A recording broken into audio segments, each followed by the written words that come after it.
How are you? Hope you're fine. This is the Shy Yeti Show. 10, 9, 8, 7, 6, 5, 4, 3. Good luck, studio. Oh, it's the Shy Life Podcast. Oh, there's going to be some drama ahead. All I wanted was a pie, and then I hatched out of an egg. Okay, bring the mic over. He's ready to record. I see your mental condition is improving. Is it metaphorical? Is it deep? Is it deep? Boy, he's not all that shy, is right. Blimey, Governor. It's the Shy Life Podcast. Hello, Paul. Quack, quack. Excellent. 664.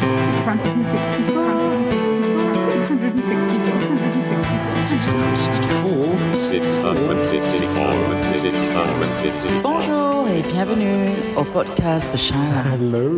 Hello and welcome to another episode of the Shy Life Podcast with me, Paul the Shy Yeti. How are you doing? I'm alright. Feeling a bit random, but there you go. It's not a very subtle indication of what we're going to be talking about this episode. Yes, we're going to be looking at some random words again, and Nick's back. Hello. Hi, Nick. Hello, I'm back. You're back, and that if he turns around, that's his front. And yes, so let's run that theme music. When we come back, we'll select some random words and see if they give us any pause for thought. Yes. Okay. We are recording. Yeah. Let's run that theme music. Darling, it's the Shy Life Podcast. Yes, but it's a positive thing, Paul. The high life, the shy life. You won't find a cast of characters like this everywhere. I'll go anywhere for a potato. Delicious. Hello, Captains. How are you? You quite like a big bang, don't you, Paul? Oh, Go Shy Yeti. Oh, I hope he hasn't found out my secret. Do you think he has? I love the Yeti test. It's my favorite thing. If you thought that was bad, just listen to this. Yeah, I am strangely drawn to Yeti Uncle John's ankles as well. I could eat more body weight in crisps every day. Has anyone seen my hot sausage? It's all gooey and meaty and yum, yum, yum, yum, yum. oh, I can't wait for it to begin. It's the Shy Life Podcast. I like that, yeah. Look, mommy, I'm famous. Marvellous, Paul. Hi there. Okay, Nick. Are you ready for some randomness? Let me generate some random words and see. As usual, we've got correction, craft, or push. Correction. Craft. Would you like to go first, or? Yeah, I'm just thinking. There was, as I say, correction. I suppose the first thing that comes to mind is Tipex and things like that, and the whole sort of. I suppose if you think about it, if you talk to kids today about Tipex, they probably. I'm not even sure how widely used it is still, but. Obviously, when I was doing the manual, I did the synopsis back in the 80s, and there was the Tipex. You had to move all the characters back, and these days you just sort of hover the cursor over, and it's whereas, and of course Tipex, of course, got people into a lot of trouble because of the fumes from it was getting people high, So instead of, in many ways, instead of correction, it was actually perverting people because of the. I suppose the other thing is there's a Doctor Who story called Sunmakers, which has the correction centre, where it has Tom Baker strapped to a very large helmet. But that's another story. I don't know. Do we do all three words or? No, but if you have something for more than one, you can. Yeah. If you have something for. Yeah, I mean, as I say, I think that Tipex, I think probably is. I think when I think of correction, I think of proofreading and when I used to do my books, how I'd have obviously you do correction and changes yourself. I never did sort of. I don't know whether it was a fault in myself or just that people are different. I was never one of those sort of people. When I wrote something, I mean, I'm a bit like that with the podcast. I might do retakes, but I don't junk a whole podcast. And I don't remember, say if I was writing a House of Commons novel, if a chapter was written, I didn't go, oh, that chapter's rubbish, and scrap it and start again. I might rewrite it or rework it, but I've never been one of those sorts of writers. I don't know if that's just because I kind of worked in my head, okay, the story needs this chapter, and so when I get around to writing it, it feels, well, it had existed as a synopsis, so it was essential to be written.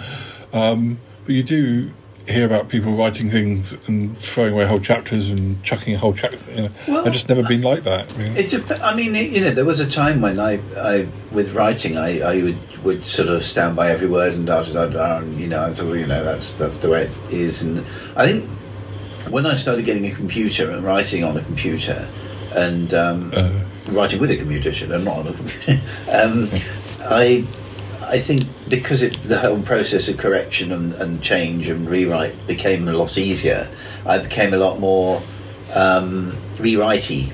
I think when, particularly, when we did Gift from Eternity, I think you script edited it and sent it back, and you suggested a few changes. Not only those changes, I did take out a lot more. I felt it was too long, and there were a few scenes I actually didn't. I thought to myself, oh, there's a bit of a dream sequence there. Yeah, that's not going to work. We've tried dream sequences before, and you approach it as a director. Similarly, I think when we did the DVDs, there was a few things to tighten it up. I think there was at least about 2 scenes that I took out of Run Faster Than the World, because I thought, no, they're just telling out. They're not very well written. They're not very well acted. Let's get them out. Let's fish them out. With word processing, perhaps your rewriting is almost as you're writing sometimes as well. Yeah. I remember a few years before I got my first access to a word processor, I had a typewriter with like Tipex built in, but it was that sort of dry Tipex, and you were supposed to be able to. My typing just wasn't very. I hadn't honed the skills that I eventually got with typing, and I was always making mistakes. It was very frustrating, of course, I guess somewhere inside me there's a bit of a perfectionist, and I hated if there was if it sort of you'd be typing and it would be really nice, and then suddenly you'd muck it up. But I think I've got two kind of examples of good correction rewrite and bad one. One was Sunset Warden, where we had to sort of adapt to the circumstances, and I was actually quite, because I'd written the original script about 6 months earlier. I was good to rewrite it, and I think we had there were several mature male characters, and about 20 14-year-old girls auditioned. The director's decision was to sort of audition until we got the right people, whereas it didn't work. I mean, it was diminishing returns all the time. So I went back to the drawing board and said, look, I've ripped out this character and that character, and I've given the lines to somebody else, and it worked quite well. And at one point we didn't have the hero was always going to be a one-parent family, and at one point we didn't have any senior males, so I took out the male, and it made him an orphan. And then you ended up with this line which suddenly became terribly tactless at the end, where the hero Aaron turns to him and says, let's go off to the wedding feast, you haven't met my parents yet, which is the cruelest thing you can say to an orphan. That didn't work out, and the director persuaded me to put the the male character back in, but cast a woman. You can get away with that about it. So, and the bad one was with a project I wrote for the Guides and Brownies, it was all about disability awareness, and I had the characters were supposed to be mature. They weren't kids, even though they could be performed like kids. And I had social media and alcohol, and and one by one, the Brownie leader got me to go back and take out alcohol, take out social media and everything. It was a bit of a toothless wonder by the end. And what worst of all, it never got produced. So. But no, I'm not averse to a bit of writing and correcting. I think there was a bit that certainly when I was writing the second novelisation, that I did, there was a whole section of it. Wow, this isn't working. It's amazing how the eye can trick you, though, because none of my books were completely proofread just by me, but like my Mouse of Commons books, it was either my mum or Lisa would proof them for me, and then with my poetry books, it was usually my friend Dan or my friend Tom who would. Also, I sort of reasoned with the poetry books that I was performing a lot of the poems, so I would have, by the time I was doing that, I would surely see any mistakes, but there's still all the sort of, I don't know, when you do different drafts of things and perhaps you could copy the wrong version I still find to this day, like when I've been doing the 10th anniversary or 20th anniversary readings of my poetry, I still find sort of, well, there's a word missing here, and it's like, how did I never notice that? But then I also think the trouble of taking, like I probably, if I was going to do a reading, I'd have probably just grabbed a copy of the book. Yeah. But my collection of my own writing, I have probably different drafts, and I might have grabbed an inferior, an earlier draft version, and at least I hope. Oh, it's got to the point where. But then I read so much more now I'm not working, and there's, in published books, I'm always finding mistakes. If only proofreading was as simple as that, I would probably have pursued it more. But I found when I started doing a proofreading course that the actual official way of doing proofreading is all squiggle. It's like shorthand. It's all squiggles, and it's much more complicated than the way that my mum used to proofread my stuff, which always worked for me. It made me doubt whether I was actually a good person to be doing proofreading, because although I'd be very good at, well, hopefully I'd be good at noticing. I always seem to notice missing words or spelling mistakes in professionally released books, and you think, well, whoever has been proofreading these books, they haven't done a very good job. If you're still finding mistakes now, but again, who knows? Maybe they were. Maybe I've got an earlier. Well, as I buy quite a lot of digital books, you'd think the digital books would be the most up to date and corrected versions of things. But yeah, I decided that as far as more punctuation and all that sort of thing, I'm less confident that I am competent, but I'm not sure I could stand on a high hill and go, this is the way that it should be. Whereas if I'm noticing like a missing word or something, yes, fine. But it's also terribly, terribly, terribly boring doing proofreading, and I always hated that part of doing. I always hated the formatting and the rewrite. This is why I like podcasts. Well, even though the recording of a podcast, there's always a gap. It's not like if there's a 3-month gap before an episode comes out, it's not like I'm working on it in between recording it and editing it. So the actual editing takes about 3 days or 4 days, and then it's out. So the turnaround's a lot quicker. Whereas a book, you can feel like you've written the book, and then it's then another year and a half to get it all proofread. Absolutely. I mean, having done those about four books with Hidden Tiger.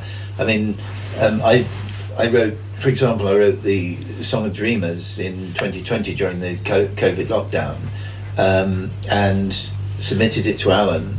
Alan was very, very busy working on other projects. Then he had cardio problems and health problems, so it didn't get out until May 22.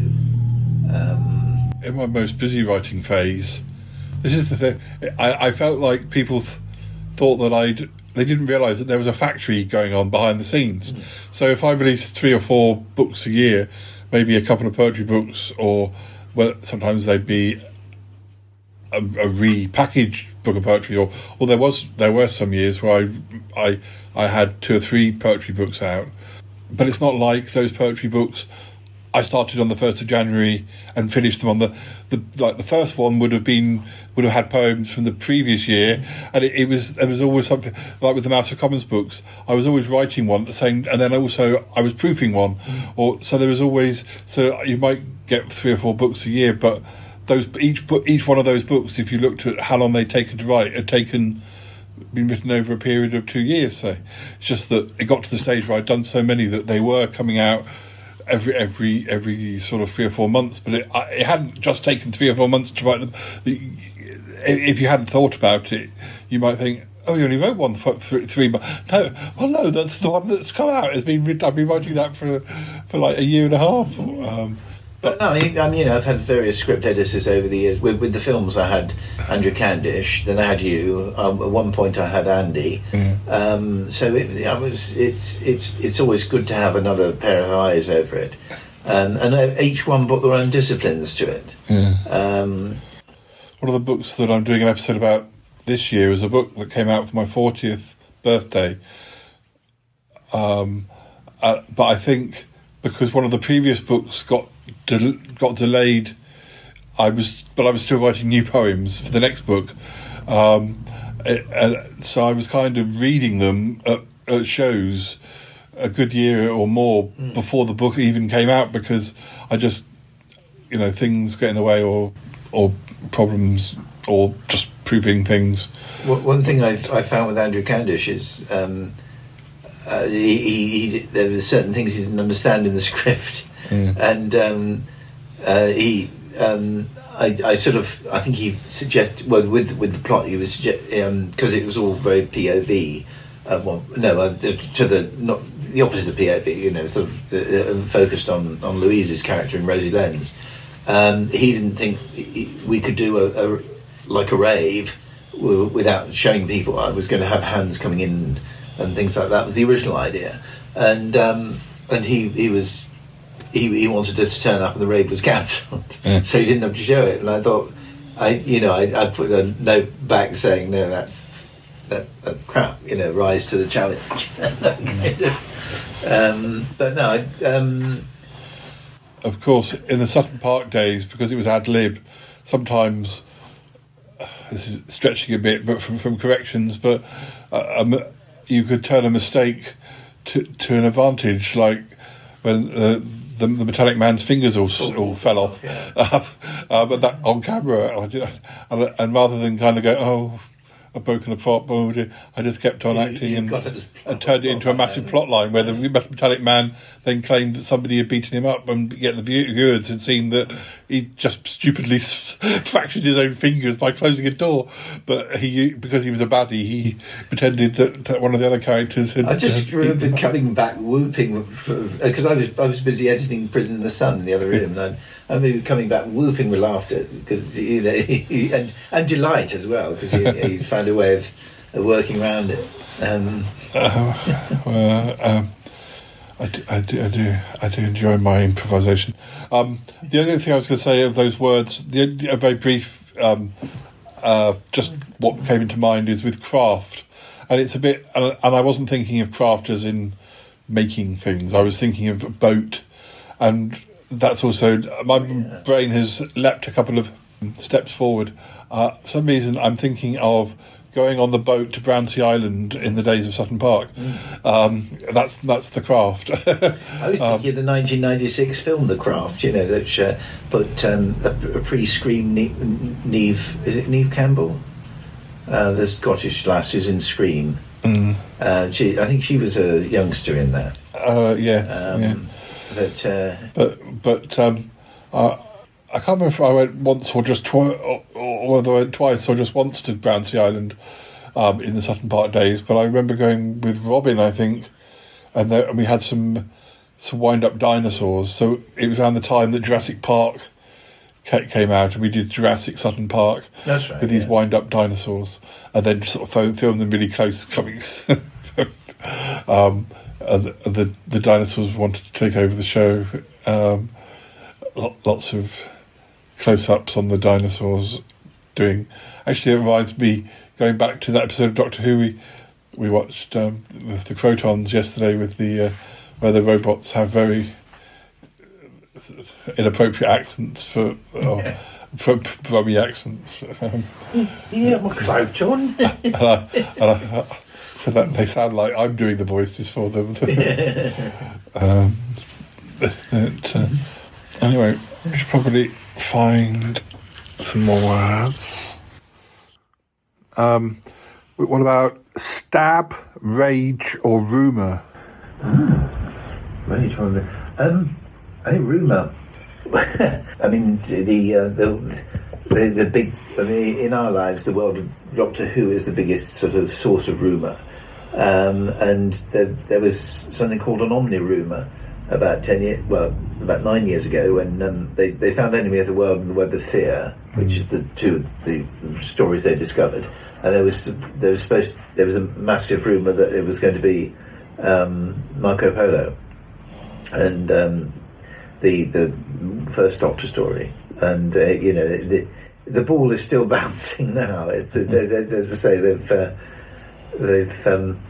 they're still keeping it going. And I used to join missing Doctor Who sites, and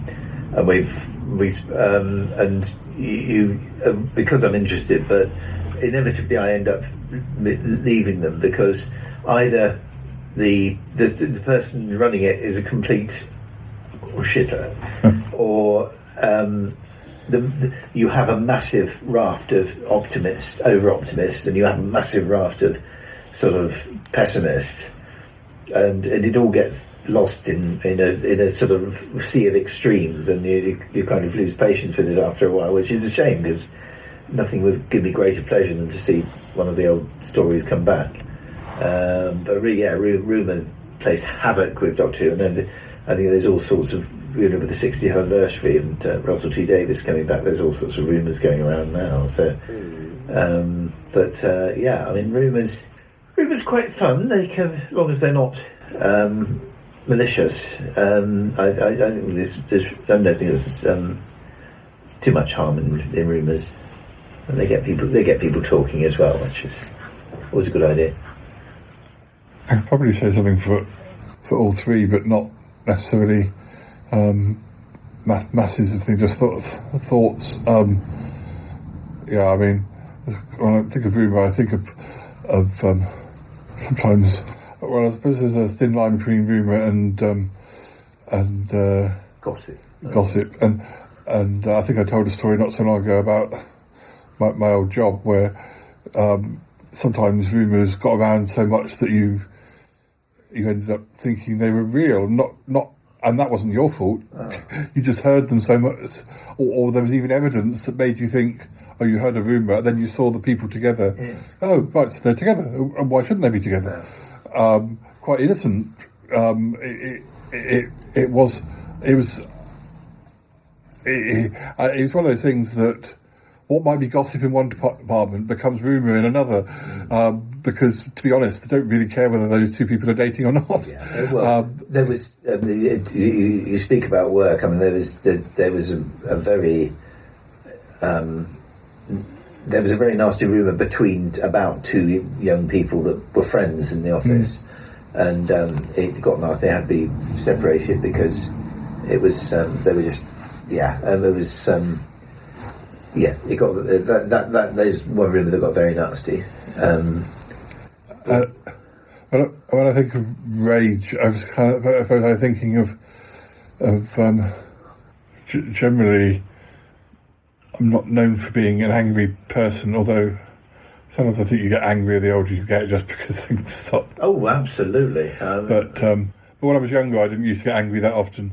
But I used to have this thing with my brother because he was very irritating and but just very, very noisy. And if you've been used to being an only child for 8.5 years, and then this noisy child comes along, and he was one of the noisier ones. And I think we found a sort of rapport once I started doing Sutton Park, because he'd never been that good at games prior to me having a video camera. He'd never been that good at, like, if he wanted to play Doctor Who, he just wanted to fight, or he didn't want to do a narrative story with a cliff. But I think doing Sutton Park, it gave it more, right, this is something and there's an output, and it's, you can have a character with a story arc or whatever, and which makes it sound very grand, which it probably really wasn't. But that did sort of, it did sort of give us more of a purpose. But I used to have this thing where I didn't want to shout at him. If anything, he would be the one bullying me or jumping on me, and then my parents would go, "Paul, stop fighting!" And I'd be like, "He's fighting me. I'm just sitting here." And sometimes some of that would be in another situation. That might be a typical Big Brother thing of pretending that you're not fighting when. But with me, it genuinely was. I was just sitting there, and my little brother launched himself at me. But what I used to do is I kind of used to put one of my fingers. I used to sort of show him that I was really cross, and he shouldn't mess with me. I kind of bunch up my fist and put my hand in my mouth as if to kind of go, "Ooh, you're making me really cross," and somehow it seemed to work, and he'd back off without actually any physical violence needing to occur.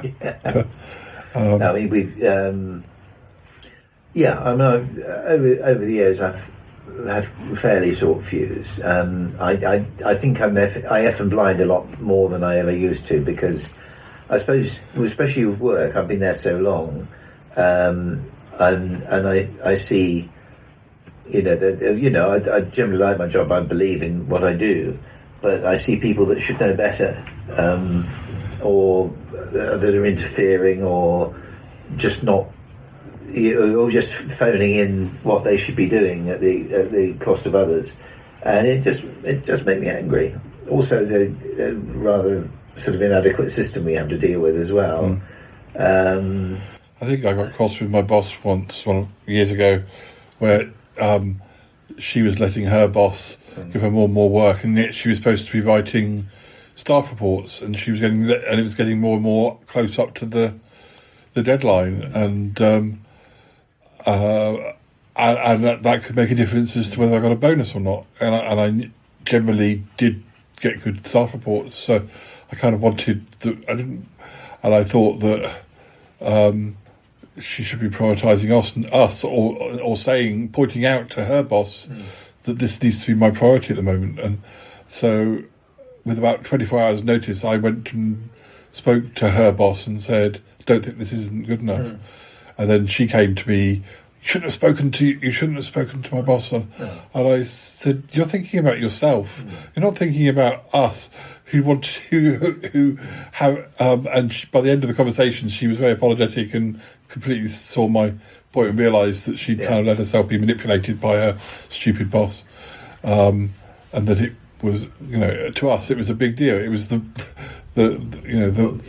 one point in the year when your work was judged, and knowing that our work was good, you wanted to be rewarded for it, or appreciated for it. So generally, I wouldn't generally be angry, but there were one or two, or situations where I stood up for somebody and then almost was told, "I wish you hadn't stood up for me," and I kind of be like, "No, you should be. You should have done it yourself." But I certainly don't regret standing up for you, or standing up for the library. But no, I mean, it was the other way around with me. I was the bratty kid brother, and we did have rows, and there was one time when she threatened to leave home, and she she stormed out with a bag, and she thought I'd done. Oh no! Don't go! And instead of which, I moved into her bedroom, which was considerably bigger than mine. Or you wouldn't think so. Going back to look at it, they both look very small. But and I took out down posters of Canada and stuck up Superman, Man, the famous five, or whatever it was I was interested in. Did Jen move out when you were still at the beaches? No. Jen spent 5 months at Kent Road. So where did she sleep? Was the study her bedroom? The study. My dad's study was originally her bedroom. Yeah. I actually thought I landed on my feet very much because we were looking at the bedrooms and deciding, and that I actually was okay in the bigger bedroom, and I thought, whoa, this is good stuff. Little did I know. I mean, she was going steady with her chap at the time, and so she took the smaller bedroom, but she got married. We moved in the October of '78, and she got married in March '79. So it was she knew that she wasn't going to be around for very long. So, but she did make it over to Kent Road. I don't think I ever wondered about. I don't think it ever occurred to me, or no. I mean, thought about how she would have fitted it, where she would have fitted it. Yeah, I mean, I think a lot of people in Harlem were surprised I had a sister because she was only there in Harlem for 5 months. So, but no, it's. Of the other words in that list, I suppose, with stab, being a fan of the slasher film, I suppose plenty of, particularly Scream, there's plenty of stabs in that. But, and yet, it's amazing how the characters managed to keep on running away. That there was. I saw the most recent Scream, and there was definitely one point in that I thought, wasn't that person almost like battered to bits? How on earth did they actually? Did I either misunderstand how badly they were hurt, or if not, how on earth? Because there was somebody. I was pretty sure that she was being stabbed, unless she was just being punched. I don't. And then she turns up in a later scene by the like running up to the ambulance without having got any help from. I mean, she wouldn't be running around if she'd been stabbed. So I don't know if I have to watch that scene again and see whether I misunderstood what was actually occurring. Yes, their endurance after that is quite amazing. I know you're not supposed to take these things as accurate. The thing I like about the Scream films is they've got an awareness of almost being a film, the character is aware that it's a franchise, or they're aware of the rules of the game, and hence Scream 4 I think has that wonderful line because they're sort of having a quiz. The two of the characters are having a quiz, and then sort of I can trivia your ass under the table. Oh yes. Yeah, I recently looked at the how well they did at the box office, and the first three did well, and then they didn't do one until they did four, which is actually my favourite, I think, or certainly after the first one, it's my favourite. And I know the most recent two, I think four didn't do so well. That's why I didn't do 5 and 6 at the time. There was another gap for 10 years or so, and yet the last two have done very, very well again. So. And I think it's the latest one I haven't seen. The ones I've seen, I think the 4 is my favourite too. Other than the main characters, the supporting characters are very a nice mix. Yeah. Some of the films, the victims or the potential culprits are a bit forgettable, and 4 has some really good culprits and victims, and lovely Alison Brie. Yeah, one of them who you think had died in 4 comes back in 6. which I was pleased about, because she was somebody who I thought, if they wanted to get rid of, or they wanted to retire Nev Campbell's character, she could have. She looked like she was being lined up to possibly fill in that. But then they didn't. But anyway, she is back in 6. So. Oh, exciting! I look forward to seeing 6. Let's see what else we got. We've got television, sketch, or apathy. Television's almost too big, but telly is too big. Actually, not so big. I can't say this. I as I say, I make no secret of the fact I'm fairly disaffected about television these days. Modern television. I mean, we do try now and then, and a lot of my colleagues will, sort of say, and they're always talking about binge watching. The whole culture of TV watching has changed massively in the last, and I don't subscribe to it. If Ali and I are watching something, we like a bit of variety, so we'll have a half-hour thing. With the DVDs, you can have a half-hour thing one, and then you can have another half-hour, 45-minute thing and a half-hour thing, because we like to do other things during the evening. So the whole pattern of telly watching, I think. My answer always used to be, there's just too much of it now, and what we need is sort of like things like Close Down, where we can actually breathe and go and look at something else. But it's become an unstoppable monster, really, whereas it used to be, I just, when I've look at I'm on sites on Facebook with Radio Times sites, and you've got the Radio Times billings for the sort of early 70s, and nothing started before 11 o'clock or something. And I thought, it's just you gave you a chance to breathe. But then they thought, maybe people working nights or whatever. So there's it's completely changed. But we still hold on to the sort of slightly old-fashioned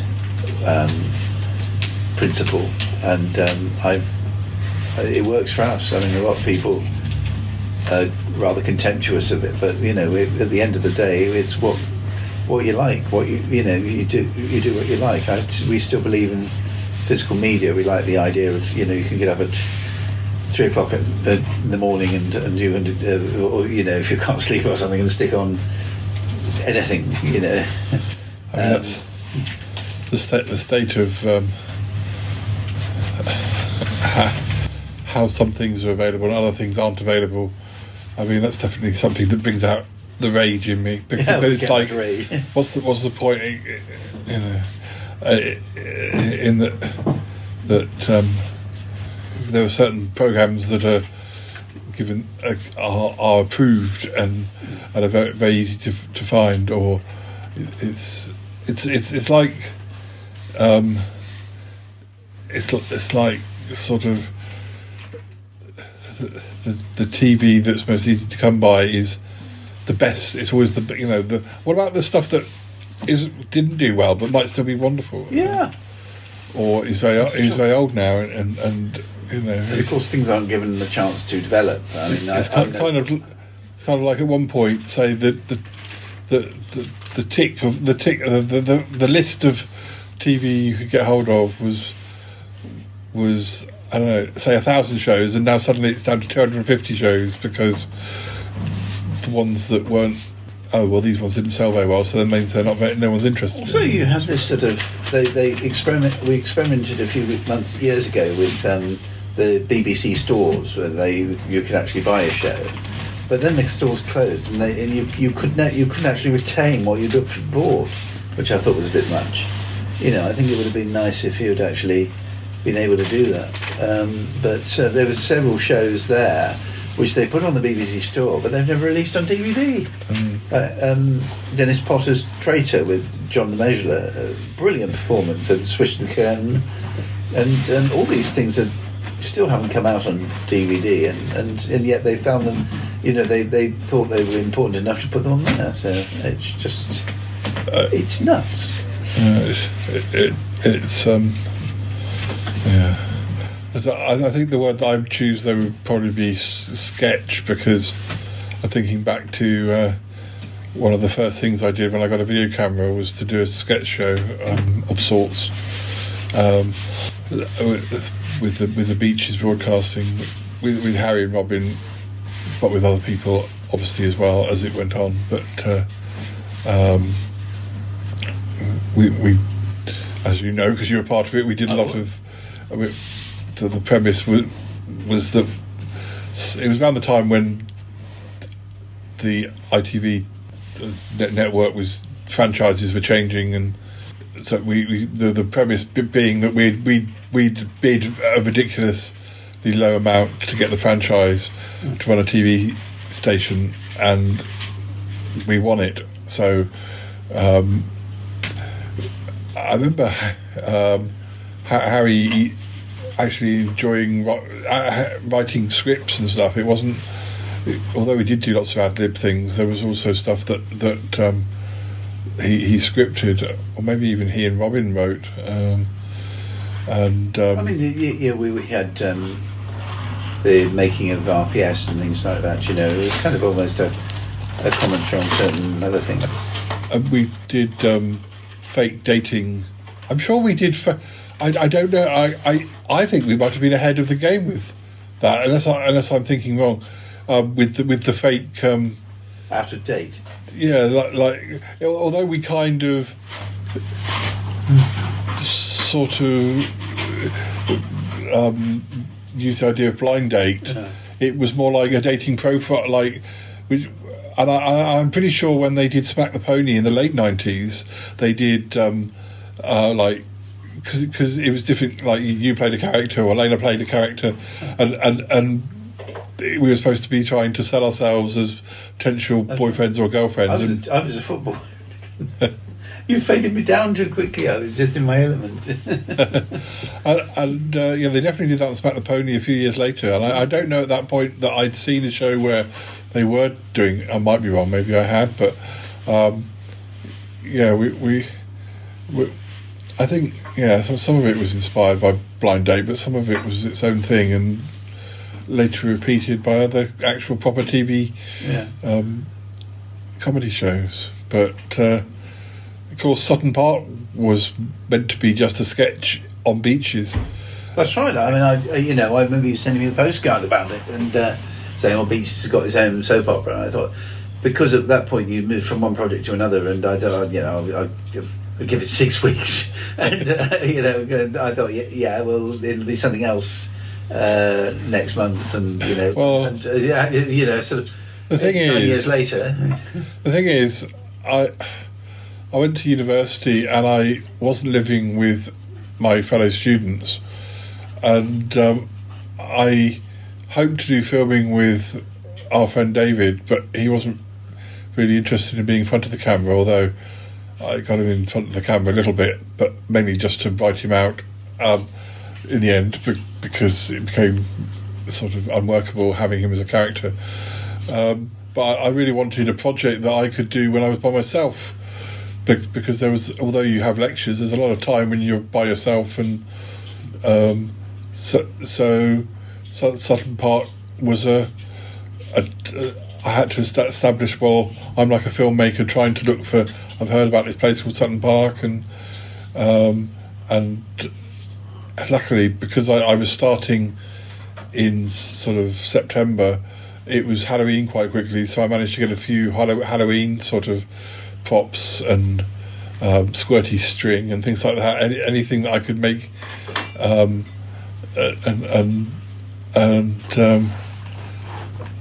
I think because I knew it would be Beaches-esque. I don't think I kind of quite grasped it, until I saw the episodes. I didn't really grasp what it was about. So my first episode, I'm just there with Tina, and I go into funny voices, because that's the sort of thing I was doing on Beaches. I wasn't really aware of the ongoing narrative. I don't think I quite knew it was going to become so big. I mean, when I say big, I don't assume mean famous big. I mean big, lots of episodes big, and it's for so many years big. But I mean, no, it took a while. It took a while to sort of find its feet to a certain extent. I think sketch. It was very much B. I mean, there was always a B movie esqueness to it, but at the start it was very almost deliberately bad. I mean, we weren't Oscar-winning actors, but the acting was deliberately wooden to start with, because I think that was like a lot of stuff we'd done on beaches, or with Harry and Robin and I, where we were kind of almost deliberately reading our lines, as if we were reading our lines badly off an auto cue, and then as time went on, I guess we changed a bit from that to being more taking something very silly seriously, or certainly not deliberately acting badly like we had done at the start. No, I mean, with sketch-wise, I never really found the form really with my own stuff. I did something called Ditch, which was a sort of getting all the sort of splits that I've had in my life out of my system, and that was I did that as a series of sketches, and that seemed to work quite well. And the other thing we did as a long sketch we did, which was Last Pool, where which we shot in Las Vegas, and that's really, I think, probably my only foray into sketches. So I find sketches very difficult to come up with. I did try and return to sketches in around 2000, around the time we did Last Pool, because I went to New York in the summer and tried and was kind of keen to do. Well, I'm going to America. I want to do something. So I sort of did a beaches episode from America with my brother, and we've got various different sketches, but it never got edited together because of the problems with the cameras around that same time, although the footage still exists of some of that trip, or all of that trip, because I was still doing Sutton Park at that. It was around that time when I was really trying to do too much and trying to do scripted stuff, trying to do Sutton Park, trying to do sketches, and in the end everything kind of came quite tumbling down, but at least the footage still exists. So I've got 3 more words. It might be our last set of words this episode, or it might not, depending on how. If we do it too quickly, then we'll have a few more. But we've got unlawful, enemy, splurge. Splurge immediately comes to mind when Ali and I are in London, and DVD shops are very difficult to come by these days, but we still believe in the physical media, and we if there's one thing we've always had a bit of a splurge on, it's DVDs. So yes, some ones I think the Doctor Who, some films that we like, but yes, and I think we just put one classic splurge was 20 years ago. I think it was literally the week or so before we got married, and I don't know if you remember that it was the Route Master, and we went round London. So yes, we've done a few splurges in our time. I think we just felt one last splurge before we get married, and yes, so I used to splurge when say it was the start of the month. Then when I worked in town, I had this routine.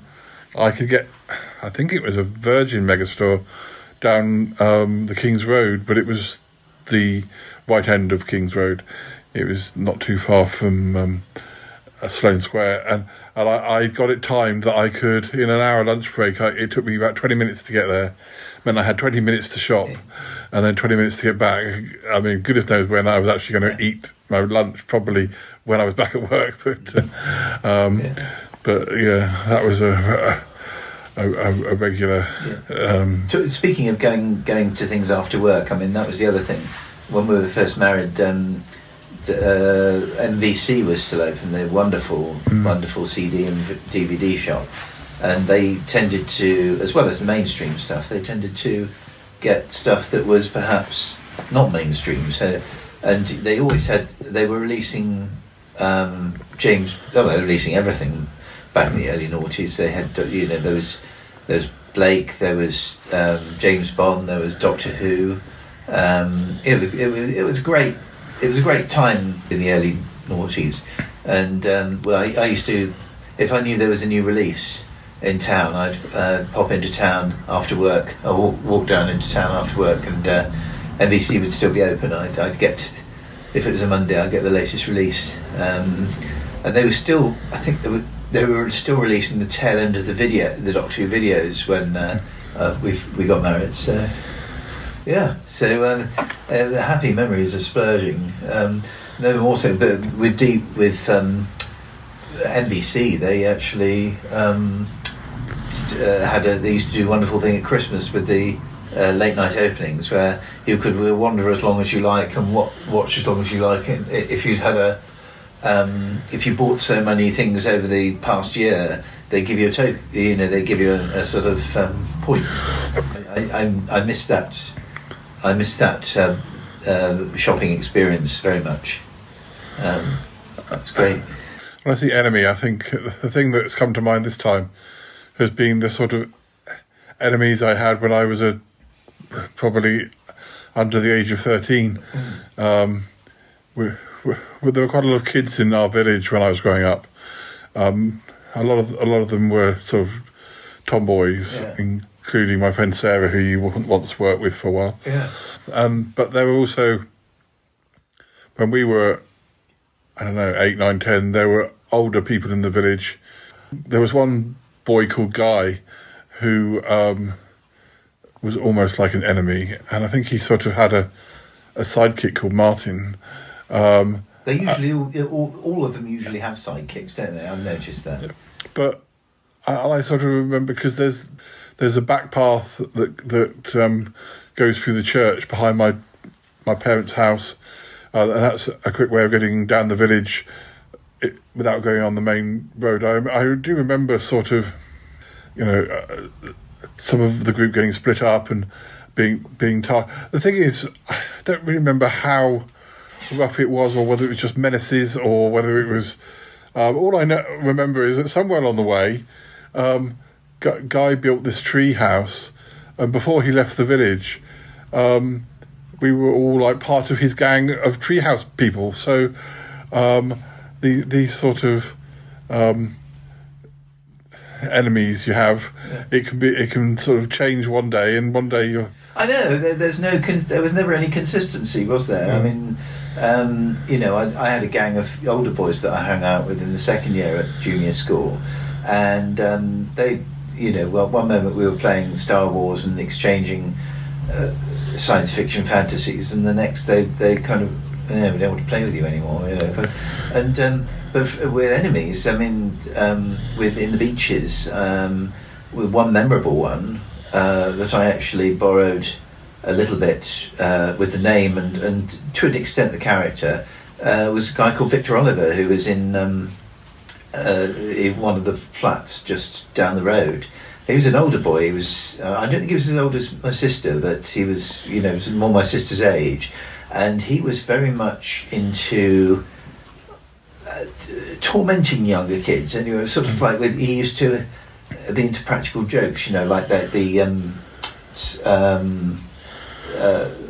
chewing gum that you pull out and it's a mouse trap in it. That hurt very much, actually. And he was into chemical experiments, and he was into. I actually got how he wasn't. My parents didn't actually lambast his parents. I don't know, but I got a face full of methylated spirit at one point, which was rather nasty. But no, he was all full of nasty little tricks like that, and he and his sister used to always kind of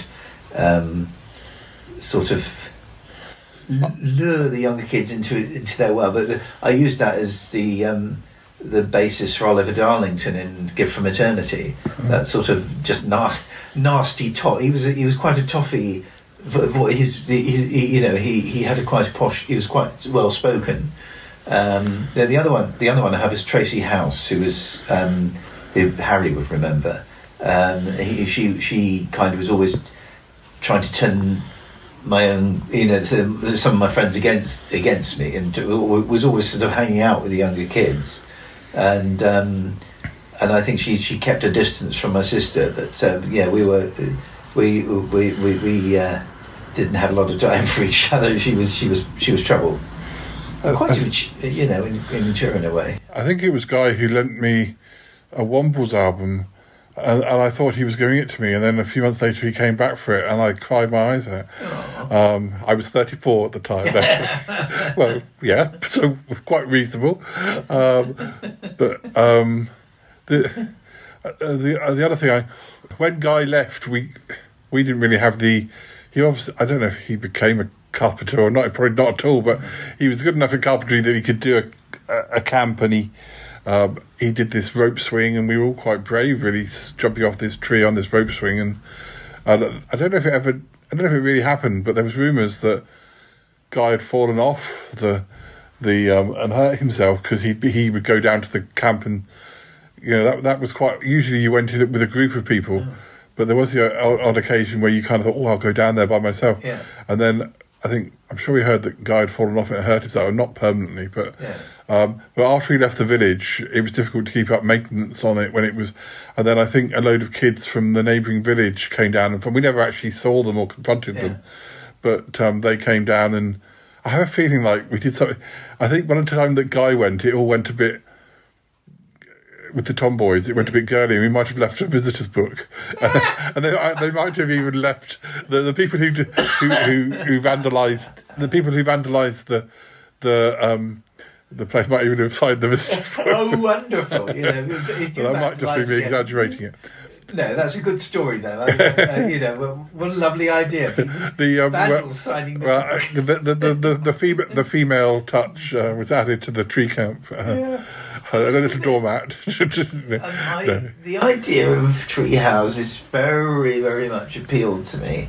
I've actually never been terribly good with heights, but the idea of a tree house and dens, I loved dens. But they normally just consisted of there was a gap in our kitchen, the Beaches, between the sink and the wall and the cupboard, and I was in those days, of course, I was very small, and I was able to fit in there, and I had a den in there, and I had a den there's an unexplained ditch in the back garden, which wasn't always there. Some of the earlier photographs of the Beaches, it's not there. And my best friend David Buxton and I used that was like a little trench. It was our den, and I said the idea of tree houses I was always quite romantic about, but whether the neighbourhood would have. I mean, you were lucky enough to grow up in a sort of like a country area. We had a big tree, but I don't think it could have sustained a tree house. But dens. I tried to build a theatre in our backyard, based on a book I'd read at the time where somebody was actually and I loved all that sort of thing, and I think I would have been up for a tree house, but I think I would have been a bit frightened about the heights. I mean, the idea of hanging out in a tree house certainly appeals. I would say that. The base where the tree. I mean, it's still high. I would say if you imagine that the base of the tree house. I know you can't see this, listeners, but imagine an average room with a ceiling. If the tree house would probably have been resting on top of your ceiling, about as high as the next flat above you.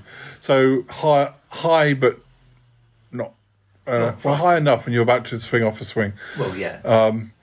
But since I've been less mobile.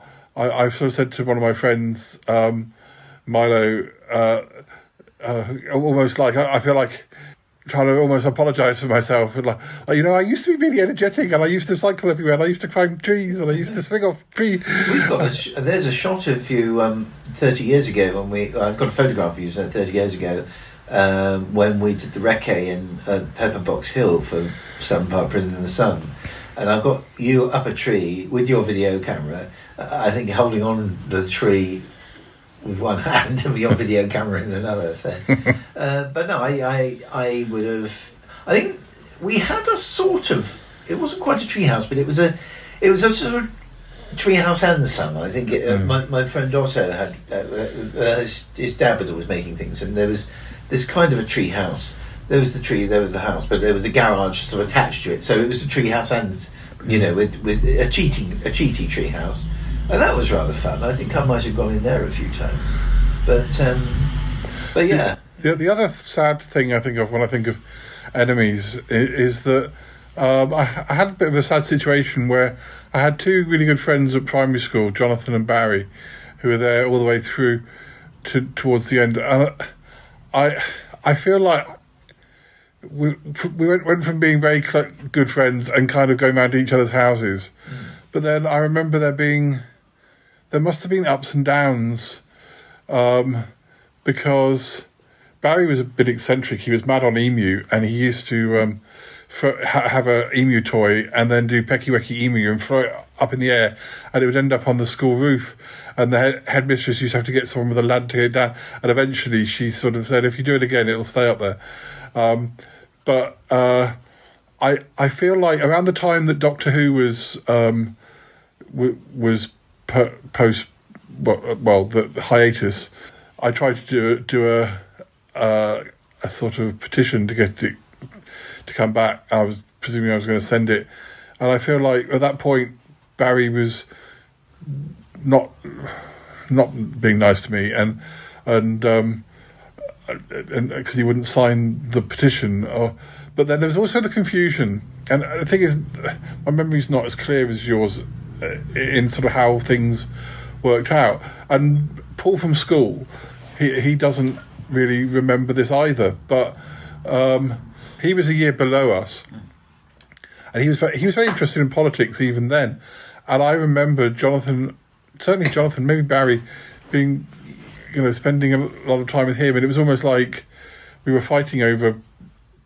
Well, I'd go to Paul's house, but he'd go to and Paul only really remembers me being his friend. He doesn't really remember being that close to Jonathan and Barry, but I do. And then there was also the problem that when I left primary school, I wasn't going to go to the local comprehensive like Jonathan, and I feel like they were almost. Was there a comprehensive? Sorry. Was there a comprehensive? Well, secondary modern down in Downton. I would love to have gone to comprehensive. Yeah, it's all the same to me. But I wasn't going to go to the Downton secondary, and I feel like perhaps it might have been a bit of a mixture of kids not knowing how to deal with their feelings, and rather than kind of, it wasn't my fault my parents wanted to send me to a different school. It wasn't my choice not to go to the secondary school, but I feel like they kind of turned away from me because I wasn't going to the same school as they were all going to. I don't know whether that's true, but then I sort of also remember still being in touch with at least Jonathan for a bit after we left, and him coming over to my house. But then a few years later, I remember going to an Outward Bound course down in Fordingbridge, and Barry was there, and I got on really well with him. And then Jonathan turned up as well, weirdly, and then they started being horrible to me again. And so they thought it's sort of weird when people who were really good had been close friends at one point sort of turned into enemies, and you can't even remember why it even happened. I mean, the thing is, when you're sort of under 10, you make friends and break friends, and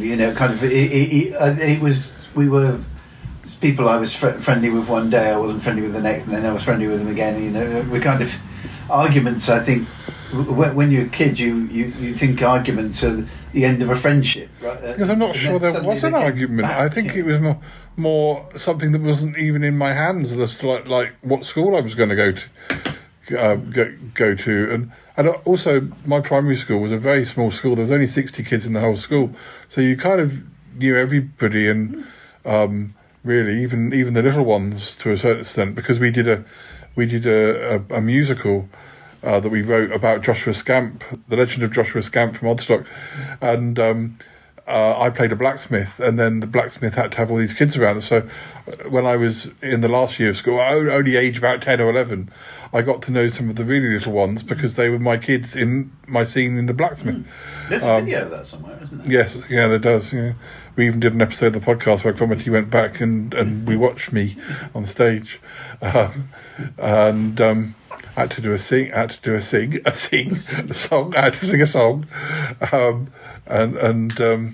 yeah, some of those sort of, it's like with Paul, not even better really remember that those friendships were particularly important, other than he and I. That's not my. I mean, people comment about my memory.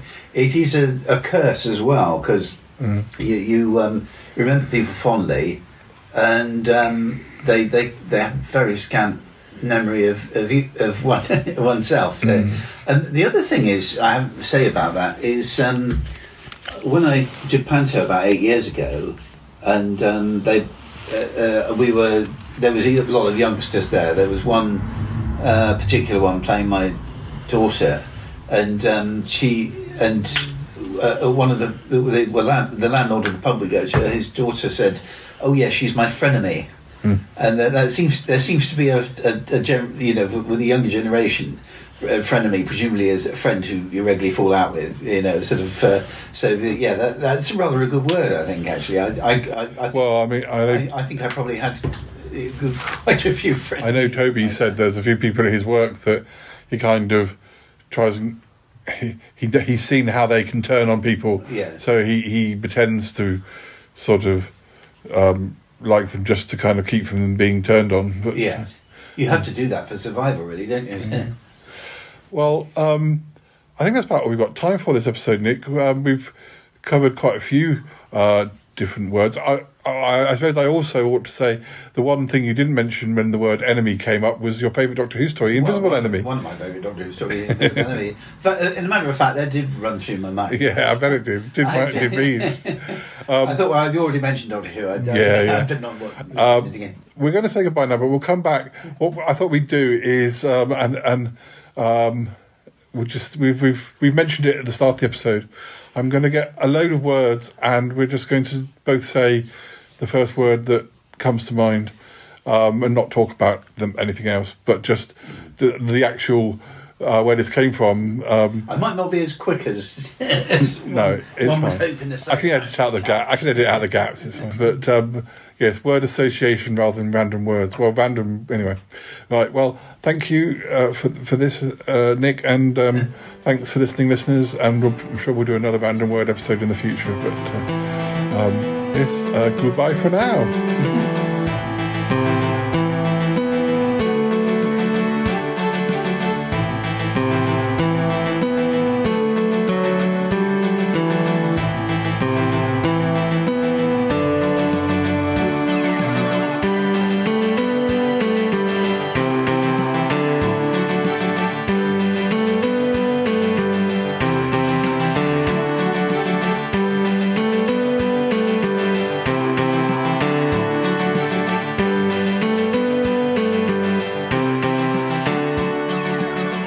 I'm on my psychiatrist chair. Yes, you're on the psychiatrist chair.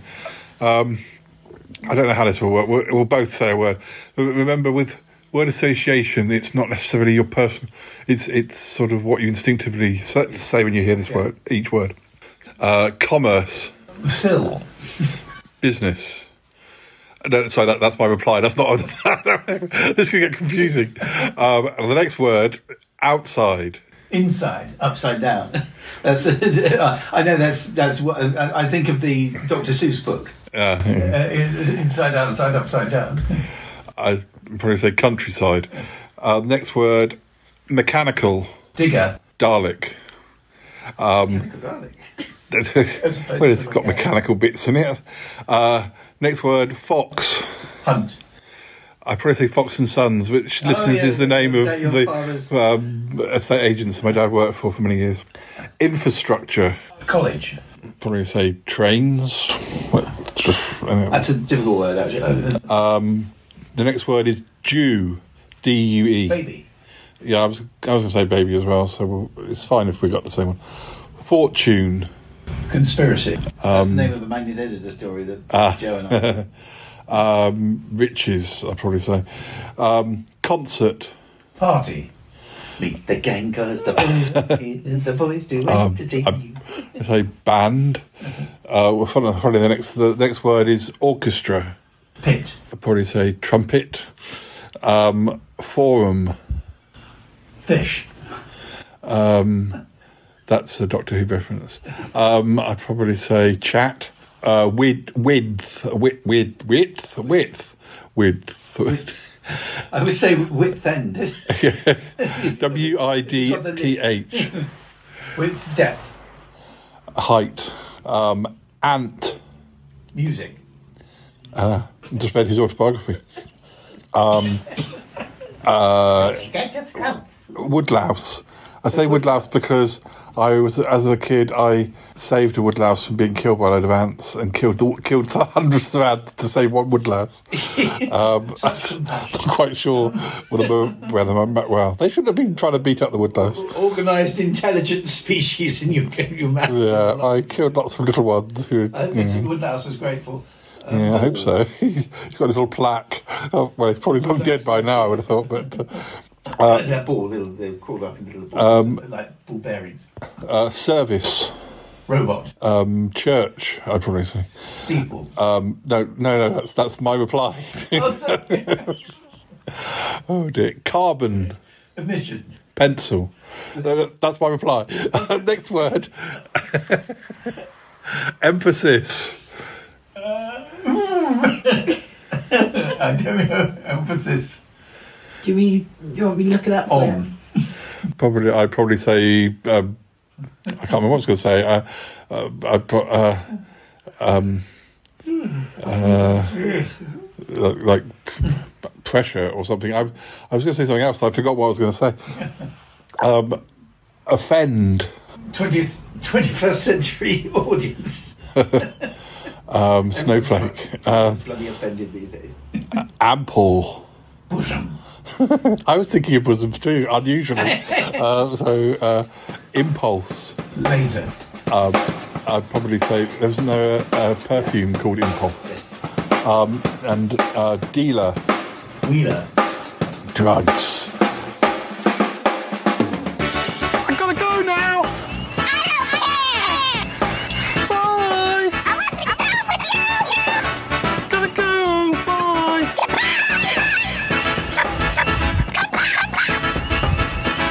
Goodbye.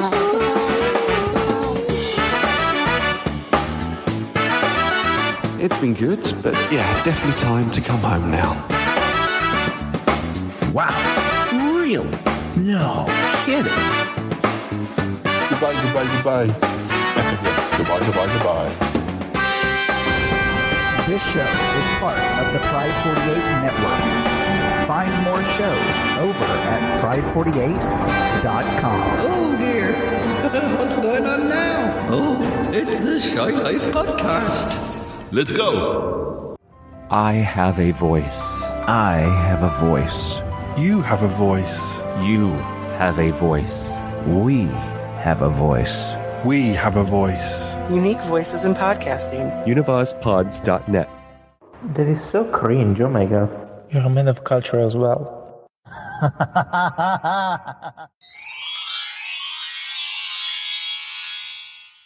Okay, here we go. Got some more for you before we go. Medieval. Myth. Probably say King's Demons, the Doctor Who story, but I don't even know if that was set in the medieval times. Yes, it's set in the oldie times, but buttocks. And the same to you. But I don't know if you can say bum, because bum is buttocks. But like buttocks end. Painter. I don't know, is that a word? What? Painter. Oh, painter. I think it's painter. Painter man. I was going to say Boney M. Is that? That's a song that Boney M covered. I think it was a cover. I think it was. I think it was. One of their later singles was a cover version. Well, some of their songs were cover versions. Anyway, Radiation. Leakage.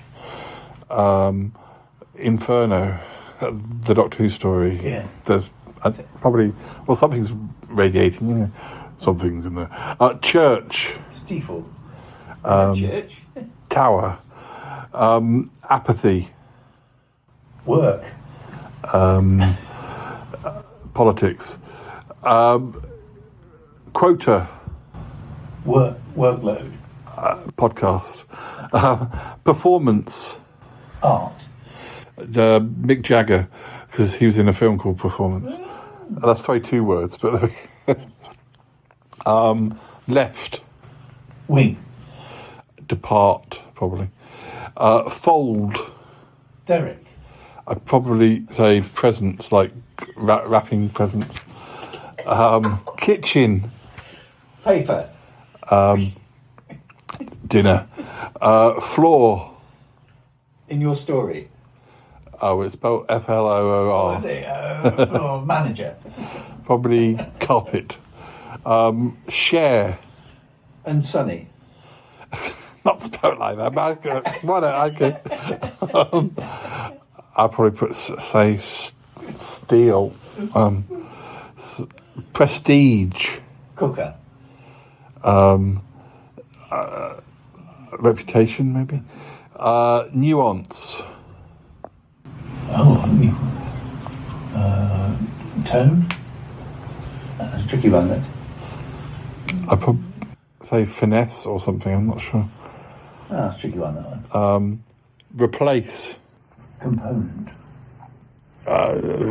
Remove. Thoughtful. Librarian. Oh, thank you. Academic. Password. Computer. Spies. Skeleton. Cupboard. Bones. I think that's quite enough. It's a good thing we didn't have to talk about all of some of those words we probably could have kept and talked about. Oh my God, there's nothing I like better is when another new episode of the Shy Life podcast comes out.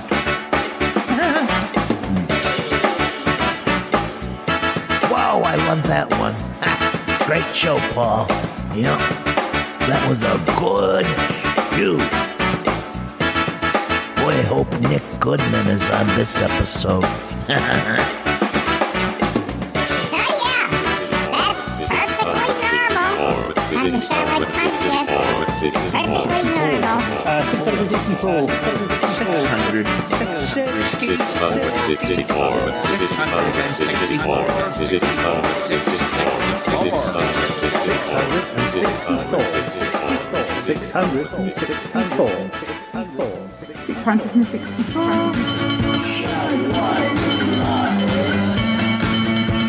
This is just the weirdest thing I've ever heard.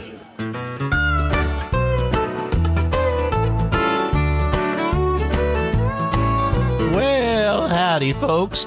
Dust off them calendars, because September 15th through the 17th, y'all got to be at Pride48.com. We're saddling up for our grand finale. Join us and explore the rich tapestry of our community with a heap of eclectic LGBTQ and LGBTQ-friendly podcasts from the full Pride 48 stable. This here's your last chance to be part of this hootenanny. Looking for more info?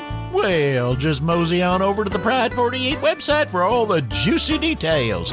Don't forget now, September 15th to the 17th. Only at Pride48.com. Et voilà,